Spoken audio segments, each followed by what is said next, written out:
नमस्कार दोस्तों, ढोल में पोल चैनल में आप सब मित्रों का हार्दिक स्वागत करता हूं। दोस्तों, भारतीय स्वतंत्रता संग्राम के बारे में आप और हमने बहुत कुछ पढ़ा है, बहुत कुछ जाना है। दोस्तों, आज हम जानेंगे कि 1857 का जो गदर था, जो विद्रोह था, वो क्यों असफल हुआ, जबकि हमारा भारत देश बहुत विशाल है और ये भारत के हर कोने में आंदोलन चल रहा था आज़ादी के लिए। लेकिन जो 1857 का गदर था वो पूरे भारत में एक साथ उठा, लेकिन उसको दबा दिया गया और असफल कर दिया गया जरा से अंग्रेज़ों के द्वारा। तो दोस्तों, इसके पीछे ये जिज्ञासा उत्पन्न होती है कि आखिर इतना विशाल देश होते हुए और 10-15 हज़ार अंग्रेज़ होते हुए ये हमारा जो 1857 का प्रथम स्वतंत्रता संग्राम कहिए इसको, ज़ोरदार ढंग से हुआ, पूरे भारत में हुआ। दोस्तों, जो है बड़े ज़ोर शोर से हुआ, लेकिन इसको दबा दिया गया और ये असफल हो गया। तो आज हम देखेंगे कि इसके पीछे कारण क्या थे। दोस्तों, वैसे तो हमारे देश की लंबी गुलामी के कारण जातिवाद रहा है। जातिवाद के कारण जो हमारा देश युगों तक गुलाम रहा। लेकिन जो 1857 का गदर था, इसमें जातिवाद तो था ही, लेकिन इसमें चूँकि सारे जातियों के लोग भाग ले रहे थे, सभी लोग भाग ले रहे थे, इसके बावजूद भी ये असफल हुआ। तो इसके पीछे कारण था, कुछ हमारे यहाँ के राजा और महाराजा जो थे उन्होंने गद्दारी की, अंग्रेज़ों के समर्थन में आ गए, अंग्रेज़ों के साथ वो लड़े और यहाँ के लोगों के ख़िलाफ़ जो उन्होंने बड़ा दमन किया, अत्याचार किए। इसलिए ये जो है गदर का जो आंदोलन था ये असफल हुआ। तो दोस्तों, आज ये बड़ा रोचक विषय है और जानने योग्य विषय है। आपसे अनुरोध करता हूँ कि आप इस वीडियो को पूरा देख लें। दोस्तों, आइए संक्षेप में ही मैं आपको सुनाता हूँ इसके बारे में कि आज ये सवाल पूछा जाना ज़रूरी हो गया है कि भारत जैसा विशाल देश, जिसके चप्पे चप्पे पर लोगों ने फिरंगी सरकार के खिलाफ 3 साल से भी ज़्यादा समय तक लगातार विद्रोह किया था और फिरंगियों को नाकों चने चब्बा दिए थे, केवल 10 से 15 हज़ार गोरों से कैसे मात खा गया। अंग्रेज़ों के चाटुकार इतिहासकार, जिनमें कई हिंदुस्तानी भी रहे हैं, अंग्रेज़ों की जीत के लिए उनकी रण कौशलता, बहादुरी, हिम्मत और उनके पास उपलब्ध उच्च कोटि के जंगी साजो सामान को मानते हैं। कुछ हिंदुस्तानी जो चाटुकार इतिहासकार हैं वो ये मानते हैं कि अंग्रेज़ों के पास जो है विशाल हथियार थे और उनकी बहादुरी थी, उनका रण कौशल भी था और उनके पास उच्च कोटि के जंगी साजो सामान थे, इसलिए भारतीयों को हारना पड़ा। और आगे देखते हैं। उदाहरण के लिए भारत के एक प्रसिद्ध इतिहासकार आरसी मजूमदार और 1857 के प्रत्यक्षदर्शी सैयद अहमद खान, जिन्हें सर सैयद के तौर पर जाना जाता है, का कहना था कि 1857 का विद्रोह न तो राष्ट्रीय था। देखिए क्या कहते हैं ये सर सैयद साहब और ये आरसी मजूमदार जी, जो प्रत्यक्षदर्शी थे 1857 के गदर के विद्रोह के। उनका कहना है कि 1857 का विद्रोह न तो राष्ट्रीय था, न ही देश की स्वतंत्रता से इसका कोई संबंध था और न ही इसे लोगों का समर्थन प्राप्त था। इस तरह के अंग्रेज परस्त विद्वानों और इतिहासकारों की जमात का इस बात पर भी जोर रहता है कि अंग्रेज़ों ने 1857 में और उसके बाद विद्रोहियों पर बहुत आसानी से जीत हासिल कर ली। उसका कारण वे यह बताते हैं कि विद्रोही सेना की हिम्मत पस्त थी, वे असंगठित थे और उनमें रण कौशल भी नहीं था। वे यह भी कहते नहीं थकते कि इन सैनिकों के पास, हमारे सैनिकों के पास न हथियार थे, न वो एक थे, न वो लामबंद थे, न विद्रोहियों के लड़ने की उनमें हिम्मत थी, विद्रोहियों से लड़ने की न उनमें हिम्मत थी। ये चाटुकार इतिहासकार कहते हैं। वे ये भी नहीं कहते थकते कि इन सैनिकों के पास न हथियार थे और न खुराक। इन हालात में विद्रोही सैनिक लड़ते भी कैसे, यह कितना बड़ा झूठ है। इसका अंदाज़ा दिल्ली पर हमला बोलने वाली अंग्रेजी सेना के एक वरिष्ठ अंग्रेज अफसर हाडसन की डायरी में लिखे इस वक्तव्य से होता है। देखिए, हाडसन जो है लिखता है, अंग्रेजी सेना का एक वरिष्ठ अधिकारी था, वो लिखता है अपनी डायरी में कि शहर की फसीलों यानी चार दीवारी पर ज़बरदस्त विरोध का सामना करने के बाद हमारी फ़ौजें शहर में दाखिल हुईं तो जिस हिम्मत, दृढ़ता और टिककर विद्रोहियों और हथियारबंद योद्धाओं ने गलियों और घरों के लिए जंग की, वह सब हमारे लिए सोच से बाहर था। और दूसरी तरफ इसी अफसर ने 19 सितंबर 1857 को अंग्रेजी सेना का हाल बयान करते हुए कहा, शहर में हम बहुत सुस्त रफ्तार से आगे बढ़ रहे हैं। सच तो यह है कि हमारे सैनिक कठिन परिश्रम और खूब शराब पीने की वजह से निराशा के शिकार थे। वो देखिए हमारे इतिहासकार क्या कहते हैं और अंग्रेज इतिहासकार क्या कह रहा है कि हमारे जो जवान हैं वो सुस्त रफ्तार से आगे बढ़ रहे हैं, और सच बात यह है कि हमारे सैनिक कठिन परिश्रम और खूब शराब पीने की वजह से निराशा के शिकार हैं, होपलेस हो चुके हैं, खूब शराब पी रहे हैं। फिर भी मैंने अपनी ज़िंदगी में पहली बार फौजियों को बार बार अपने अधिकारियों के आदेशों की अवहेलना करते देखा है। वो कहता है कि पहली बार मैंने देखा कि हमारे जो सैनिक थे अधिकारियों की अवहेलना कर रहे थे, ये मैंने पहली बार देखा। और यही कारण था कि हमें ग्रेबल ये सिपाहियों के नाम हैं उसके, अंग्रेज़ों के, ग्रेबल, जैकब, निकलसन और स्पेक की कुर्बानी देनी पड़ी। ये जो है हॉन्सन पृष्ठ 297, हॉन्सन पृष्ठ 296 उसने अपनी पुस्तक में लिखा है। दोस्तों, इस संग्राम में देश के कोने कोने में अंग्रेज़ों के खिलाफ जो युद्ध लड़े गए उनमें इसी तरह की सच्चाइयाँ सुनने को मिलती हैं। लेकिन सवाल उठता है कि अगर इनकलाबी हर तरह से तैयार थे, उनमें जज्बा था, हमारे लोगों में उनमें जज्बा था, हर तरह से तैयार थे हमारे इनकलाबी, और अपने वतन को कंपनी बहादुरों के शिकंजे से आज़ाद कराने के लिए वे हर कीमत चुकाने को तैयार थे, तो हिंदुस्तान यह संग्राम क्यों हार गया?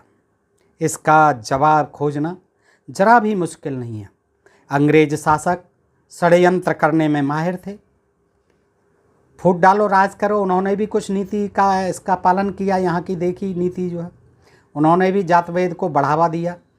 प्रारंभ में उन्होंने जो युद्ध जीते अंग्रेज़ों ने, वे अपनी बहादुरी और रणकौशलता की वजह से नहीं, बल्कि षड्यंत्रों, जासूसों और हिंदुस्तानी दलालों की मदद के बल पर।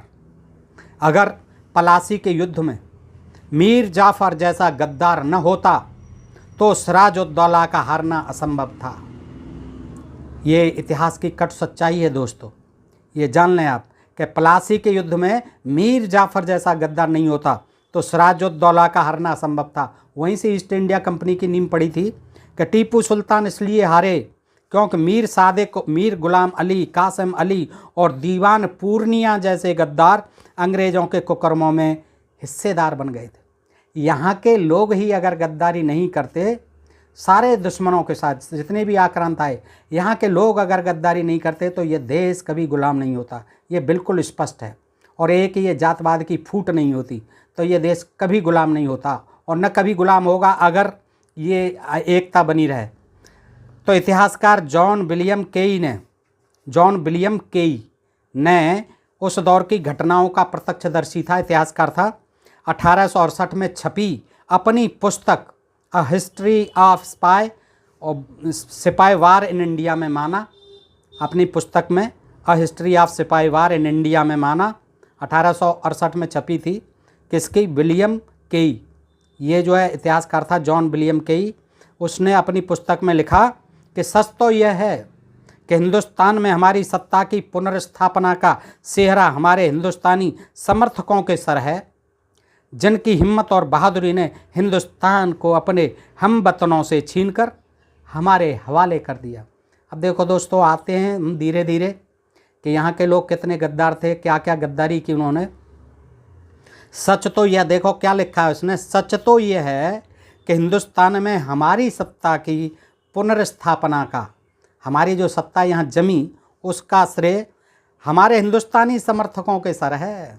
जो हिंदुस्तान में बैठे हुए हमारे समर्थक, उनके सर है, उसका आश्रय जो उनको जाता है, जिनकी हिम्मत और बहादुरी ने हिंदुस्तान को अपने हमवतनों से, अपने लोगों से छीनकर हमारे हवाले कर दिया। देखिए इतिहासकार ने, अंग्रेज़ नहीं लिखा ये, जॉन विलियम केई ने। विलियम रसल लंदन से छपने वाले अखबार विलियम रसल लिखते हैं द टाइम्स के युद्ध संवाददाता के तौर पर युद्ध का हाल बताने के लिए हिंदुस्तान आया था। रसल ने 9 मई 1857 को भेजी अपनी एक रिपोर्ट में लिखा, रसल ने कि दिल्ली की हमारी घेराबंदी बिल्कुल नामुमकिन होती अगर पटियाला और जींद के राजा हमारे मित्र नहीं होते। देखिए, इस साफ लिख दिया उन्होंने लंदन से छपा वाले अखबार द टाइम्स में।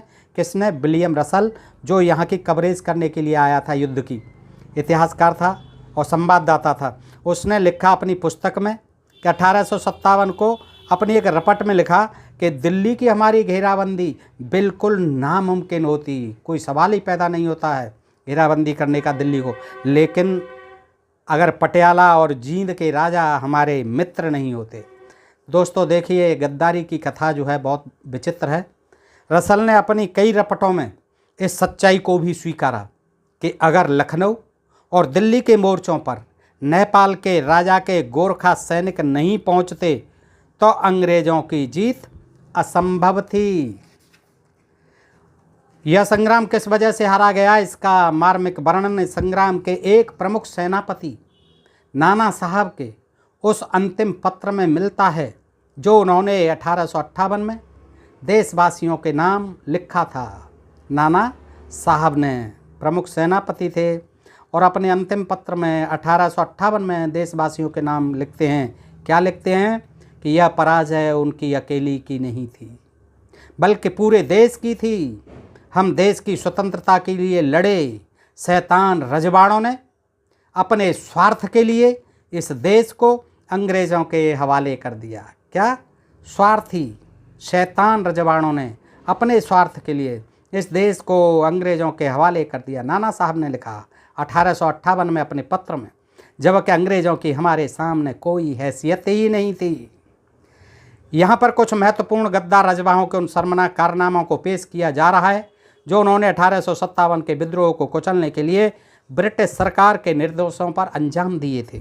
ये सारे करतूत उस समय की ब्रिटिश सरकार के सरकारी दस्तावेजों से लेकर ज्यों के त्यों पेश किए जा रहे हैं। इनमें उन इनामों का ब्यौरा भी शामिल है जो इन गद्दारों को हिंदुस्तान को गुलाम बनाने के एवज में प्राप्त हुए थे। देखिए दोस्तों, ये बहुत जानकारी जो है प्रासंगिक है, बड़ी ही रोचक है और दिलचस्प है, जो आज तक आपने नहीं जानी, आज जान लीजिए दोस्तों। इस संबंध में सबसे शर्मनाक बात यह है कि जिन राजघरानों ने हिंदुस्तान को ब्रिटिश साम्राज्य का गुलाम बनवाने में सबसे महत्वपूर्ण भूमिका निभाई थी, उनकी औलादों ने स्वतंत्र भारत में भी मुख्यमंत्री, मंत्री, राज्यपाल, सांसद, विधायक इत्यादि बनकर राज किया और कर रहे हैं। हम यह भूल गए कि ये उन्हीं राजघरानों से आते थे जिन्होंने विद्रोहियों का कत्लेआम कराया था, और जब वे शहीद हो गए थे तो उनकी ज़मीन जायदादें इन्हें इनाम स्वरूप मिली थी। होना तो ये चाहिए था कि स्वतंत्रता के बाद हम इन गद्दारों से जवाब तलब करते। इन्हें जो जब्तशुदा जागीरें मिली थीं उन्हें शहीद बागियों के परिवारों को वापस दिलाते। देखिए, सोचने की बात, इधर हमारे शहीद हुए और उनकी जो जागीर थी, उनकी जो संपत्तियां थीं, वो इन गद्दारों को दे दी गई। तो और फिर उसके बाद जब स्वतंत्र हुआ भारत, तो वही उन्हीं के घरानों के लोग मुख्यमंत्री, मंत्री, राज्यपाल, सांसद, विधायक इत्यादि बनकर राज किया और कर रहे हैं। तो उनसे जवाब तलब होना चाहिए था कि ये आपके पुरखों ने क्या किया था, ये जागीर और संपत्ति इन शहीदों की, और उनको वापस देनी चाहिए थी। उन्हें शहीद बागियों के परिवारों को वापस दिलाते। वह सब तो दूर रहा, हमने तो इन्हें एक प्रजातांत्रिक भारत में भी राज करने का मौका दिया। ब्रिटिश सरकार के उस समय की दस्तावेजों को इस उम्मीद के साथ यहाँ पेश किया जा रहा है कि स्वतंत्रता के बाद भी बागियों के साथ जो धोखा हुआ और जो अब भी जारी है, उसको समझा जा सके और इन गद्दार परिवारों से हिसाब चुकता किया जा सके। अगर हम यह नहीं करते हैं तो उसका मतलब सिर्फ ये होगा कि अंग्रेज़ और उनके दलालों ने तो विद्रोहियों को एक बार मारा था, लेकिन हम रोज़ उनकी हत्या कर रहे हैं। ये सारे ब्यौरे अंग्रेज़ों द्वारा छापे गए सरकारी गजटों से लिए गए हैं। देखिए दोस्तों, ये जो सारे ब्यौरे हैं, ये अंग्रेज़ों द्वारा छापे गए सरकारी गजटों से लिए गए हैं। ग्वालियर के सिंधिया परिवार ने म्यूटनी में, यानी इसी विद्रोह में अंग्रेज़ों की जो सेवा की, उसके बारे में उस समय के ब्रिटिश सरकार के दस्तावेज बतलाते हैं। क्या बतलाते हैं? जब म्यूटनी हुई तो सिंधिया जवान थे और यह महत्वपूर्ण सवाल था कि वे क्या करेंगे। सिंधिया कम उम्र होने के साथ साथ आवेगी स्वभाव के थे, जोशीले स्वभाव के थे, और उनके दरबार की आम राय ब्रिटिश सरकार विरोधी थी। ब्रिटिश सरकार विरोधी थी उनके दरबार की आम राय, लेकिन उनके सलाहकारों में दो बहुत मजबूत इरादे वाले सलाहकार मेजर चार्टर्स मैकफर्सन रेजिडेंट और सर दिनकर राव के रूप में मौजूद थे। उनके दो सलाहकार थे, मेजर चार्टर्ड मैकफर्सन रेजिडेंट और सर दिनकर राव के रूप में मौजूद थे।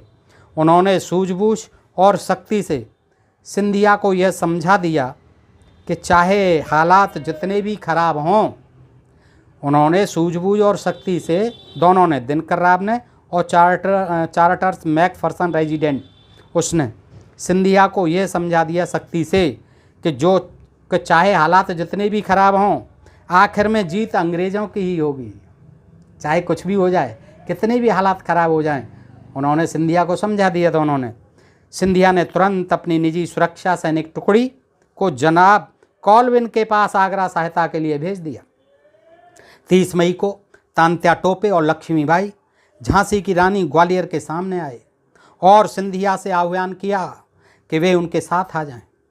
जियाजी राव ने न केवल साफ मना कर दिया, बल्कि आगरा से कुमुक आने से पहले ही 1 जून को उन पर हमला बोल दिया। लेकिन उनके मराठा निजी अंगरक्षकों को छोड़कर पूरी सेना बागियों से जा मिली और सर दिनकर राव को भागकर आगरा में पनाह लेनी पड़ी। 16 जून 1858 को सर ह्यू रोज के सेना के साथ ग्वालियर पहुँचे। 16 जून 1858 को, और 2 दिन की लड़ाई के बाद किला, ग्वालियर शहर और लश्कर नगर पर कब्जा कर लिया और 20 जून 1858 को सर ह्यू रोज और मेजर मैकफर्सन की अगुवाई में सिंधिया को दोबारा गद्दी पर बिठाया गया। किला जीत लिया, ग्वालियर शहर जीत लिया, लश्कर जीत लिया, लेकिन सिंधिया के ऊपर कृपा की अंग्रेज़ों ने दोबारा से फिर सिंधिया को हारने के उपरांत भी गद्दी नसीन कर दिया। सिंधिया द्वारा म्यूटनी में, इस विद्रोह में अंग्रेज़ों के लिए की गई सेवाओं से खुश होकर 3 लाख रुपए के लगान वाले क्षेत्र को उन्हें इनाम में दिया गया। अब उस समय 3 लाख रुपए की कीमत देखिए दोस्तों, तो 3 लाख रुपए लगान वाले क्षेत्र को उन्हें इनाम में दिया गया अंग्रेज़ों के द्वारा। उन्हें अपनी पैदल सेना को 3000 से बढ़ाकर 5000 करने और 32 तोपों की जगह 36 तोपें रखने की अनुमति दी गई। 1861 में जियाजी राव को GCSI grand night of star of India, ये GCSI ये जो है सबसे बड़ी उपाधि थी, सर्वोच्च उत्कृष्ट पुरस्कार था वीरता का, ये जो दिया जाता था यहाँ के गद्दारों को। तो दोस्तों ये जो ग्वालियर के ये महाराजा थे, इनको भी जियाजी राव को GCSI grand night star of India की उपाधि प्रदान की गई। देखिए, हैदराबाद के निज़ाम द्वारा गदर के दौरान अंग्रेज़ों को जो सहायता पहुंचाई हैदराबाद के निज़ाम द्वारा, उसका गुणगान करते हुए उस समय के सरकारी दस्तावेज में लिखा गया, क्या लिखा गया? नसरुद्दौला निज़ाम की मई 1857 में मृत्यु हो गई और उसके बेटे अफजलुद्दौला गद्दी पर बैठे। हैदराबाद के लिए यह बहुत नाजुक समय था। बगावत जो सारे मुल्क में फैल गई थी, उसने इस रियासत को भी प्रभावित किया। हैदराबाद को इस बात का खतरा था कि अगर हैदराबाद रियासत गद्दर में शरीक हो गई तो पूरे दक्षिण भारत और बम्बई प्रांत में भी विद्रोह हो जाएगा। हालांकि निज़ाम को उनके कुछ गैर जिम्मेदार सलाहकारों ने बगावत का झंडा बुलंद करने के लिए कहा, लेकिन वे अपने वफादार वजीर सालार जंग की सलाह को मानकर सबकी मांग ठुकरा दी। उन्होंने कहा कि नहीं, विद्रोह में समर्थन करो, सारे लोग कह रहे थे, उनके जो और सिपह सालार थे, लेकिन उन्होंने अपने वफादार वजीर सालार जंग की सलाह को मानकर पूरी मजबूती से अंग्रेज़ों के वफादार बन गए। जब गदर का तूफान गुजर गया तो ब्रिटिश सरकार ने निज़ाम की वफादारी से खुश होकर उन्हें उनके वजीर सालार जंग और कई दरबारियों को 10,000 पाउंड स्टर्लिंग, इंग्लैंड की करेंसी 10,000 पाउंड स्टर्लिंग इनाम में दिए। अब देखिए दोस्तों, उस समय 10,000 पाउंड स्टर्लिंग की कीमत क्या रहती होगी। अफजलुद्दौला को 1861 में grand night of star of India, यही सर्वोच्च जैसे आजकल होता है परमवीर चक्र, ये दिया जाता था। ये उपाधि होती थी वीरता की, क्या आप बहुत महान हैं। और ये जो है उपाधि से भी नवाजा गया। इंदौर के महाराजा होलकर द्वारा की गई सेवाओं का बखान करते हुए अंग्रेज़ों ने लिखा, क्या लिखा? 1857 के विद्रोह के दौरान होलकर अपनी सेना के बीच, जिसमें 6000 पैदल सैनिक, 3200 घुड़सवार और 24 तोपें थीं, विद्रोह के विस्फोट को नहीं रोक पाए। इस सेना ने रेजिडेंसी पर हमला बोला और गवर्नर जनरल के एजेंट को सीहोर में पनाह लेनी पड़ी। होलकर ने निजी तौर पर अंग्रेज़ों को हर तरह से सहायता पहुंचाई।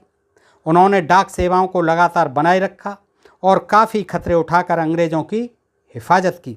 होलकर को उनकी सेवाओं के लिए सतपुड़ा क्षेत्र का 360 वर्ग मील का इलाका इनाम में दिया गया। देखिए क्या इनाम पाते थे अंग्रेज़ों की वफादारी के नाम, कि 360 वर्ग मील का इलाका इनाम में दिया गया।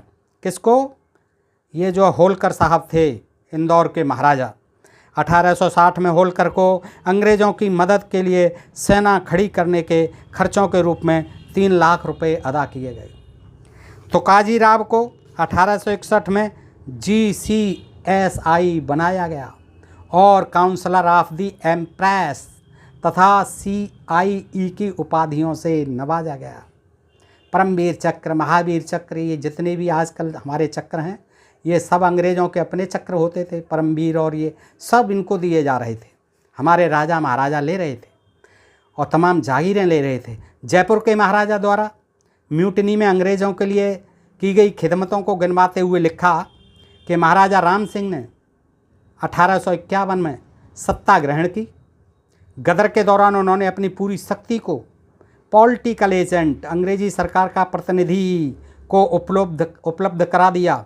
उन्होंने अंग्रेज़ों की हर संभव सहायता की और उनकी सेवाओं से खुश होकर उन्हें कोट कासिम का परगना, यह परगना बहादुर शाह जफर की व्यक्तिगत जागीर था और गदर के जुर्म में जब्त कर लिया गया था, इनाम में दिया गया।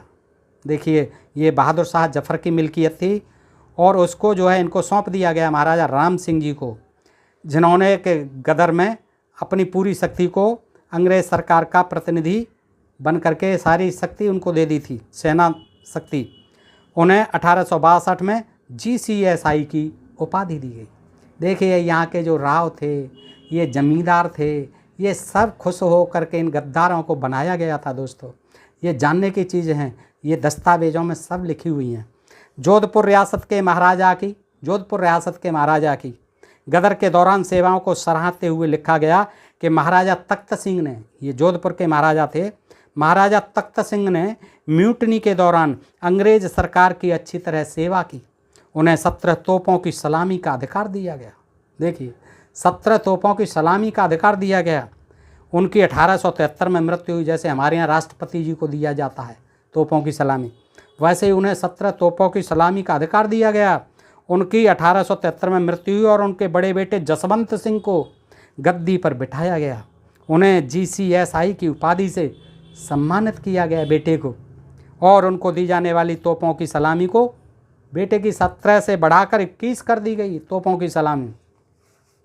नवाब रामपुर ने उत्तरी भारत में विद्रोह के खिलाफ ब्रिटिश सेना अभियान में जो भारी भरकम सहयोग दिया, उससे खुश होकर अंग्रेज़ों ने उन्होंने जो इनाम दिए उनको गिनवाते हुए लिखा गया कि नवाब रामपुर यूसुफ अली खान को 1857 की म्यूटनी में अटूट वफादारी से खुश होकर 1,30,000 रुपये के लगान वाली जागीर और दूसरे सम्मान दिए गए।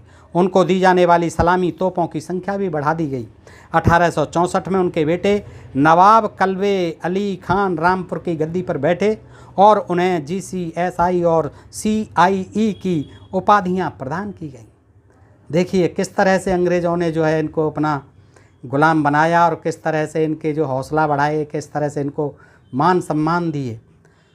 दिल्ली में शाही दरबार के मौके पर उन्हें रानी की ओर से एक झंडा भी भेंट किया गया। रानी की ओर से शाही दरबार में उनको जो है रानी की ओर से एक झंडा भी भेंट किया गया। आप देखिएगा दोस्तों, क्वीन विक्टोरिया ने दिया था झंडा। अब इस तरह से कहते हैं कि 200 साल राज कर गए। एक कंपनी बन के आई थी ईस्ट इंडिया कंपनी, तो ये ऐसे ही राज नहीं कर गए चंद लोग इतने हज़ारों किलोमीटर से दूर आ गए। ये सब हमारे राजा महाराजाओं के, हमारे यहाँ के लोगों की कृपा का परिणाम था दोस्तों। रीवा रियासत के महाराज की सेवाओं के बारे में लिखा गया। 1857 में गदर के विस्फोट होने पर महाराजा रघुराज सिंह ने अंग्रेजी हुकूमत की मदद के लिए तुरंत अपनी सेवाएं उपलब्ध करा दी। उन्होंने 2000 सैनिक आसपास के इलाकों में विद्रोह को कुचलने के लिए भी उपलब्ध कराए। उनकी महान सेवाओं से खुश होकर सुहागपुर और अमरकंटक परगने इनाम में दिए गए। इस रतलाम रियासत के महाराज की सेवाओं की तारीफ करते हुए लिखा गया। म्यूटनी के मौके पर रतलाम रियासत की गद्दी पर राजा बलवंत सिंह विराजमान थे।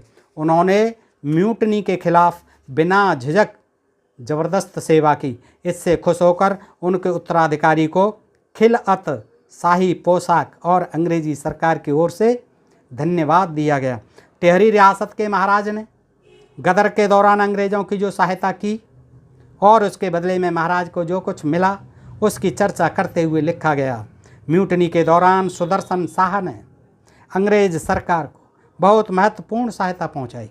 बिना किसी जायज़ औलाद के रहते 1859 में उनकी मृत्यु हो गई, लेकिन उनकी बड़ी नाजायज़ औलाद भवानी शाह को गद्दी पर बैठने की इजाज़त दी गई अंग्रेज़ों के द्वारा और उन्हें गोद लेने का अधिकार दिया गया। राजा को सर और KCSI की उपाधियाँ मिली। ये सर उपाधि, ये जो है सर, यहाँ के लोगों को बड़ा प्रभावित करती थी। सर बना दिए गए। कौन? भवानी शाह। सर भवानी शाह किसके पुत्र थे? ये सुदर्शन शाह के पुत्र थे। ये कहाँ के राजा थे? टिहरी रियासत के महाराज थे। राजस्थान में टोंक रियासत के नवाब की सेवाओं के बारे में बताया गया कि टोंक के नवाब मोहम्मद खान ने म्यूटनी के दौरान अपने किले पर नवाब बांदा और तांत्या टोपे के सामूहिक हमले को विफल कर दिया। इस बहादुरी के लिए उनको दी जाने वाली तोपों की सलामी को 15 से बढ़ाकर 17, देखिए क्या रुतबा बढ़ा दिया जाता था, 17 कर दिया गया तोपों की सलामी को। भोपाल रियासत द्वारा गदर के दौरान ब्रिटिश सरकार को दी गई सेवाओं की प्रशंसा करते हुए लिखा गया। इसकी मुखिया सिकंदर बेगम एक बहुत मजबूत चरित्र वाली महिला थी और 1857 के विद्रोह में उन्होंने ब्रिटिश सरकार की लाजवाब सेवा की।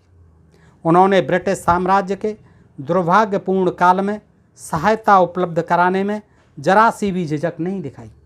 उनकी सेवाओं से खुश होकर 1860 में बैरसिया जिला दान में दिया गया और 1861 में उन्हें GCSI की उपाधि प्रदान की गई। किसको? सिकंदर बेगम को। ये कहाँ की थी? भोपाल रियासत की। पटियाला रियासत के महाराजा नरेंद्र सिंह के योगदान को इन शब्दों में बयान किया गया। म्यूटनी के प्रारंभ होने पर महाराजा ने जो आचरण दिखाया उसकी प्रशंसा नहीं की जा सकती। विद्रोह आरंभ होने की सूचना मिलते ही उन्होंने उसी शाम उपलब्ध सैन्य दलों के साथ अम्बाला की दिशा में कूच कर दिया। उन्होंने अपने क्षेत्रों में रसद और गाड़ियाँ मुहैया कराईं अंग्रेज़ों को और सड़कों पर यातायात बनाए रखा। उन्होंने सरकार को 5 लाख का कर्ज दिया और इस राशि को दोगुना करने की सहमति प्रदान की। इस पूरे अभियान के दौरान उनके सैन्य दलों ने निष्ठा और विशेष योग्यता के साथ कार्य किया। किस? पटियाला रियासत के महाराजा नरेंद्र सिंह ने 5 लाख की जगह 5 लाख का कर्ज दिया सरकार को राशि, और जो है पूरे अभियान के दौरान उनके सैन्य दलों ने निष्ठा और विशेष योग्यता के साथ कार्य किया। उस समय के पंजाब के अंग्रेज कमिश्नर ने महाराजा पटियाला द्वारा मुहैया कराई गई भारी भरकम सहायता को रेखांकित करते हुए लिखा कि ऐसे संकट के समय में उनकी सहायता हमारे लिए अंग्रेजी सेना के एक ब्रिगेड के बराबर थी। उन्होंने लोगों को शांत करने में इतना काम किया जो 100 सरकारी स्पष्टीकरण भी नहीं कर सकते थे। अंग्रेज़ों के प्रति पटियाला के शासक की वफादारी को न केवल सराहा गया बल्कि इसके लिए उन्होंने पुरस्कारों से भी खूब नवाजा गया। 1857 के बाद नरेंद्र सिंह को शानदार सेवाओं के लिए झज्जर के नवाब की जब्तशुदा रियासत के नारनौल मंडल के प्रशासनिक अधिकारों के उपहार से नवाजा गया, जिसके राजस्व को 2 लाख रुपए आंका गया। उन्हें यह उपहार इस शर्त पर दिया गया कि वे खतरे और अशांति के समय अंग्रेज़ों को राजनीतिक और सैन्य समर्थन देंगे। उन्हें गदर के दौरान अंग्रेज सरकार को दिए गए कर्ज के भुगतान के रूप में झज्जर के कनौड परगना और खम्माऊ के तालुका को खरीदने की अनुमति भी दी गई। 5 लाख के बदले तमाम लाख दिए गए, तमाम ज़मीन जायदाद दे दी गई। इसके अतिरिक्त महाराजा को भदौर का प्रशासनिक क्षेत्राधिकार और 5,265 रुपये की वार्षिक राशि प्राप्त करने के अधिकार मंजूर किए गए। इससे पूर्व भदौर के सरदार इस राशि का भुगतान साम्राज्य मुगल कोष में देते थे। नरेंद्र सिंह को 1861 में KCMSI बनाया गया। पंजाब से स्थानीय रियासतों की वरीयता सूची में महाराजा का प्रथम स्थान है और उन्हें 17 तोपों की सलामी दी जाती है। वे महामहिम वायसराय से भेंट करने और उनकी भेंट स्वीकार करने के हकदार हैं। और जींद रियासत के राजा स्वरूप सिंह को सेवाओं का ब्यौरा पेश करते हुए लिखा गया कि निष्ठा गदर के दौरान एक बार फिर जाहिर हुई। उन्होंने 800 आदमियों के साथ करनाल की छावनी को संभाला और दिल्ली के उत्तर में 20 मील दूर बागपत में यमुना के नौकाओं को तैयार रखा। देखिए क्या निष्ठावान थे। फिर कहते हैं कि 200 साल राज करें अंग्रेज़ों की क्या हिम्मत थी, इतने विशाल देश पर हम पर शासन करते। मुगलों की क्या हिम्मत थी। और तमाम लुटेरे महमूद गजनबी जैसे आए, चंगेज खां, तैमूर, लंगर और फलाने, ये इनकी क्या हिम्मत थी। हमारे लोग ही उनका साथ देते थे, अपने लोभ के लिए, अपने स्वार्थ के लिए, अपने फ़ायदे के लिए उनका साथ देते थे, गद्दारी करते थे अपने देश के साथ। और वो आज भी कर रहे हैं। कुछ लोग जो है इस तरह के आज भी हैं इस देश में, जो बैठे हुए हैं राज सिंहासनों पर, आज भी सत्ता में घुसे हुए हैं और इस देश के साथ गद्दारी कर रहे हैं। दोस्तों ये सोचने की बात है कि निष्ठा गदर के दौरान एक बार फिर जाहिर हुई और 8 जून को राजा ने स्वयं व्यक्तिगत रूप से अलीपुर की लड़ाई में भाग लिया। देखिए स्वयं व्यक्तिगत रूप से अलीपुर की लड़ाई में भाग लिया 8 जून को। किसने?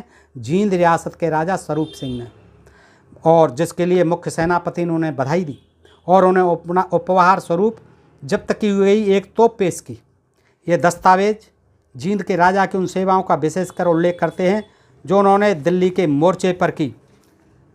अंग्रेज़ों के अन्य दलालों की तरह इस राजा को भी जमीन, पैसे और उपाधियों से लाद दिया गया। उस समय के सरकारी दस्तावेजों के अनुसार गवर्नर जनरल ने 5 नवंबर 1857 की अपनी विज्ञप्ति में कहा कि जींद के राजा का मजबूत समर्थन सरकार से विशेष धन्यवाद का हकदार है। राजा की शानदार सेवाओं के लिए उन्हें उपयुक्त पुरस्कार से नवाजा गया है। उन्हें लगभग 600 वर्ग मील का दादरी क्षेत्र प्रदान किया गया, जिसे बहादुरगढ़ के नवाब की गद्दारी के कारण जब्त किया गया था। वो गद्दार कहलाते थे जो हमारे वफादार थे। तो ये बहादुरगढ़ के नवाब की गद्दारी मान ली अंग्रेज़ों ने, उन्होंने साथ दिया था उनका, अपने विद्रोहियों का। तो उनकी जब्त की हुई संपत्ति जो थी किसको दे दी? इन्हीं को, ये जींद के जो राजा थे जिसे बहादुरगढ़ के नवाब गद्दारी के कारण जब्त किया। उन्हें संगरूर के निकट कलारान परागना में 13 गांव भी दिए गए। इनको खूब दिया गया क्योंकि इन्होंने सबसे ज़्यादा वफादारी की अंग्रेज़ों की, जिनका मूल्य 1,88,000 रुपये आंका गया है। अब राजा की राजधानी संगरूर में है। उनका एक मकान दिल्ली में भी है जिसकी कीमत 6,000 रुपये है। इसके अतिरिक्त उन्हें अनेक मानद उपाधियां भी प्रदान की गई। ये लिख रहा है उसमें अपने दस्तावेज में। उनकी सलामी बढ़ाकर 11 तोपों की कर दी गई है। अन्य फुलकियान सरदारों की भांति रियासत का उत्तराधिकारी पैदा न करने पर उन्हें गोद लेने का अधिकार दिया गया है। मृत्यु से कुछ महीने पहले राजा को night grand commander of the star of India का खिताब दिया गया। नाभा रियासत के राजा भरपूर सिंह द्वारा की गई अंग्रेज़ों की खुल्लम खुल्ला तरफदारी को इन शब्दों में बयान किया गया। उन्होंने गदर के दौरान आदर्श पूर्व निष्ठा के साथ काम किया। उन्होंने ऐसी सेवाएं की जो पंजाब के अन्य राजाओं की सेवाओं से किसी भी तरह कम महत्वपूर्ण नहीं थी। गदर के आरंभ होते ही उन्होंने लुधियाना के सैनिक स्टेशन और पड़ोस के सतलुज के उस पार नौका घाटों की जिम्मेदारी संभाली। नाभा की 200 आदमियों की टुकड़ी ने नसीरी बटालियन का स्थान लिया, जिसे फिल्लौर से दिल्ली भेजी गई मुहासरा गाड़ियों के काफिले सीज ट्रेन के साथ जाने को आदेश दिया गया। इस बटालियन ने आगे जाने से इनकार कर दिया था। फिल्लौर में जलंधर के उपद्रवियों का विरोध करने में नाभा के सैनिकों की एक अन्य टुकड़ी ने अंग्रेज डिप्टी कमिश्नर की सहायता की और उपद्रवियों को नदी पार करने से रोका। राजा ने एक छोटा फौजी दस्ता दिल्ली भी भेजा जिसने घेराबंदी में अच्छा कार्य किया। उन्होंने अपनी प्रजा में से बहुत से सैनिकों की भर्ती की। कपूरथला रियासत के राजा रणधीर सिंह द्वारा की गई सेवाओं की अंग्रेज आकाओं ने खुलकर प्रशंसा की। कपूरथला रियासत के राजा रणधीर सिंह। गदर आरंभ होने की सूचना मिलते ही राजा ने अपने छोटे भाई कुंवर विक्रम सिंह के साथ अपने सिपाहियों का नेतृत्व करते हुए जालंधर में प्रवेश किया और दिल्ली का पतन होने तक दोआब क्षेत्र पर कब्जा कायम रखने में सहायता की, जो पूरी तरह अंग्रेज सेना से खाली था। इस प्रमुख सिख राजा की ओर से सक्रिय निष्ठा का जो प्रदर्शन किया गया, उसका सतलुज के उत्तर में अत्यंत महत्वपूर्ण राजनीतिक प्रभाव पड़ा।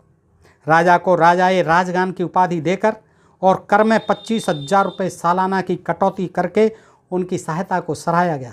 कपूरथला रियासत के राजा रणधीर सिंह 1858 में जब पंजाब में शांति बनी रही तो राजा रणधीर सिंह को अपने सैनिकों के दस्ते को अवध में ले जाने और अशांत जिलों में शांति स्थापित करने की अनुमति दी गई। वे अपने भाई के साथ 10 महीनों तक मैदान में रहे और शत्रु के साथ 6 बड़ी लड़ाइयाँ लड़ीं। उनके बारे में कहा जाता है कि वे न तो थकान और न ही किसी प्रकार के खतरे से घबराते थे। वे निरंतर अपने सैनिकों की अगुवाई करते रहे, जो हर समय वीरता के साथ लड़े, और उन्होंने अनुशासन और सैन्य वीरता का उच्चतर उदाहरण प्रस्तुत किया। इस गद्दार राजा की महान सेवाओं के लिए निम्नलिखित नाम दिए गए। राजा को अवध के बहराइच और बाराबंकी जिलों में बूंदी और बिठौली 2 जब्तशुदा जागीरों को भेंट स्वरूप दिया गया। उनके भाई कुंवर विक्रम सिंह को, जो राजा के साथ अवध गए थे, बहराइच में आकोना जागीर का एक भाग दिया गया, जिससे 45,000 रुपये वार्षिक की आय होती थी। पंजाब के राजाओं में वरीयता की दृष्टि से कपूरथला के राजा का 5वां स्थान है। ये 11 तोपों की सलामी के हकदार थे और वायसराय से वापसी भेंट के हकदार थे। पटौदी के नवाब ने गदर को कुचलने में जो अभूतपूर्व योगदान दिया, उसके बारे में ब्रिटिश दस्तावेज बताते हैं कि उन्होंने गुड़गांव के बहोरा परगना में बगावत को दबाने में सक्रिय भूमिका निभाई, जिसे रेवाड़ी के राव तेज सिंह के पौत्र तुलाराम ने संगठित किया था। उनके सैन्य दल ने 84 के बाहर हुई लड़ाई में, जो 2 दिन तक चली थी और जिसमें 100 से ज़्यादा जाट, अहीर और ब्राह्मण मारे गए थे, भी भाग लिया था। देखिए, अपने ही लोगों को मार रहे थे। पंजाब की स्थानीय रियासतों और राजाओं की वरीयता सूची में पटौदी का 17वां नंबर है और उन्हें वायसराय से भेंट करने का अधिकार है। जम्मू और कश्मीर के राजा गुलाब सिंह ने अंग्रेज़ों की सहायता करने के लिए दिल्ली के मोर्चे पर अपने राज्य की सेना भेजी, जिसमें पैदल, घुड़सवार और तोपखाने की टुकड़ियां शामिल थीं। अंग्रेज़ों ने इस बात को माना कि गुलाब सिंह, जिनकी 1857 में मृत्यु हुई, और उसके वारिस रणवीर सिंह ने गदर के दौरान निष्ठा के साथ अंग्रेज़ों की तरफदारी की। अंग्रेज इतिहासकार केई ने, जो म्यूटनी का साक्षी भी था, लिखा, 8 सितंबर 1857 की सुबह जम्मू दस्ता, जिसका गुलाब सिंह ने वायदा किया था और जिसे उनके पुत्र रणवीर सिंह ने भेजा था, रिचर्ड लॉरेंस की अगुवाई में प्रकट हुआ। दिल्ली से बाहर घेराबंदी करने वाली अंग्रेजी सेना के कैंप में पहुंचने पर जनरल विल्सन और कमिश्नर ने उनका स्वागत किया। वे सब गद्दार राजे रजवाड़ों की जलील हरकतों की एक बहुत छोटी सी तस्वीर है। इस तरह के हजारों और दस्तावेज हैं जो दोस्तों हमें आज तक न मिलेंगे न पढ़े हमने, लेकिन आज ये सौभाग्य है कि इस पुस्तक के हवाले से, जो कि माननीय श्री शमसुल इस्लाम जी ने लिखी है, संकलित की है, देखिए बड़ा प्रयास किया इन्होंने दस्तावेज़ों को इकट्ठा करके लिखने में। और ये दिल्ली विश्वविद्यालय में राजनीति शास्त्र के अध्यापक रहे हैं 1973 से 2013 तक, और जन नाट्यकर्मी हैं। शमसुल इस्लाम ने एक लेखक, पत्रकार और स्तंभकार के तौर पर भारतीय उपमहाद्वीप में धार्मिक कट्टरता, अमानवीयकरण, साम्राज्यवादी मंसूबों, महिलाओं और दलितों के दमन के खिलाफ हिंदी, उर्दू और अंग्रेजी में लगातार लिखा है। ये राष्ट्रवाद के उदय और उसके विकास पर मौलिक शोध कार्यों के लिए दुनिया भर में जाने जाते हैं, शमसुल इस्लाम साहब। इनकी ये पुस्तक है दोस्तों 1857 की अनकही हैरत अंग्रेज दास्तान। ये जो है मैंने इसमें से सुनाया दोस्तों। मैं पढ़ रहा था तो मुझे लगा कि ये चीज़ें जो है आपके संज्ञान में भी लानी चाहिए दोस्तों। इस तरह से एक आज़ाद हिंदुस्तान में इन दस्तावेज़ों को आज तक सार्वजनिक क्यों नहीं किया गया, यह भी शर्मसार करता है। सब छुपा के रखे हुए हैं दस्तावेज, सारी चीज़ें हैं उस समय की, एक एक चीज़ आपको मिल जाएगी कि इस देश में इतना बड़ा शासन करते गए और इतना बड़ा देश हमेशा गुलामी क्यों रहा। किसी ने सोचा ही नहीं कि ये क्या, हम जो सोचते रहे कि वो बड़े बलवान थे, वो बड़े ताकतवर थे, उनकी विशाल सैन्य शक्ति थी, वो रण कौशल में बड़े माहिर थे। ऐसा नहीं था दोस्तों। अगर हमारे देश में ये जातवाद की फूट नहीं होती और साथ ही हमारे ही लोग गद्दार नहीं होते, हमारे ही लोगों ने इस देश को गुलाम बनाने में अंग्रेज़ों की और विदेशियों की आक्रांताओं की हमेशा मदद की दोस्तों। तो दोस्तों ये बड़ा रोचक प्रसंग था। बताइए आपको ये वीडियो कैसा लगा। अगर अच्छा लगा हो तो हम आपकी सेवा में ऐसे ही जानकारी भरे प्रसंग लाते रहेंगे, वीडियो लाते रहेंगे दोस्तों। आप अपने चैनल ढोल में पोल को सब्सक्राइब करते रहें। आज के लिए इतना ही। सुनने के लिए आप सबका हृदय से आभार। नमस्कार। जय भारत, जय इंडिया दोस्तों।